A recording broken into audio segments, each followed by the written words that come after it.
compte qu'à certains moments, il est nécessaire de pouvoir, je veux dire, mettre le déluge dans la relation, afin de pouvoir la nettoyer, parce qu'il y a aussi la notion d'eau, il y a la notion de création, la notion de la création de l'eau, par la mer eau, et donc de pouvoir nettoyer ce couple, par exemple, de ce qui est négatif, et de pouvoir reconstruire sur de nouvelles bases en gardant ce qui est bon. C'est la même chose dans un travail. Il est tout à fait possible de communiquer, d'avoir des... Enfin, évidemment, il ne faut pas tomber sur des gens toxiques, parce que vous savez qu'il y a des gens toxiques dans le monde.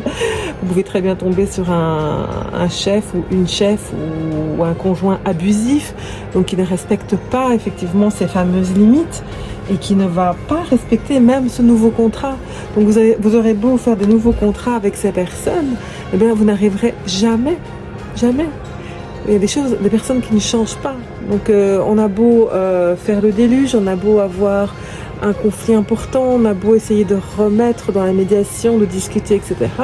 Avec certaines personnes, cela va fonctionner, avec certaines, ça ne va pas fonctionner.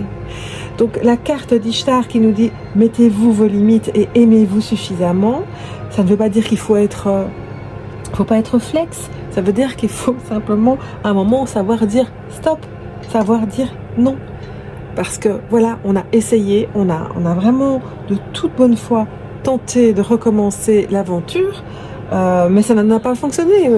En face de nous, les personnes ou le groupe ou la société refusent. On n'est pas obligé de se compromettre, ce n'est pas nécessaire. On peut à ce moment-là faire le choix donc de cette fameuse pilule rouge ou pilule bleue et de dire ben voilà, non, voilà, on a essayé et ça ne fonctionne pas. Voilà. Par contre, je pense qu'il est important de pouvoir mettre en lumière le fait qu'il y a des abus. Il y a des abus au sein des entreprises, au sein de la société, au sein des couples, au sein des familles, etc. Il ne faut pas que ce soit mis sous silence. Et cette femme sur son cheval nous demande aussi, ben voilà, tu portes un message. Tu portes un message.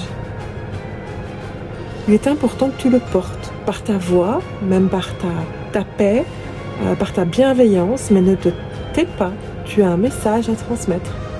Moi, je trouve que c'est vraiment une très très belle carte.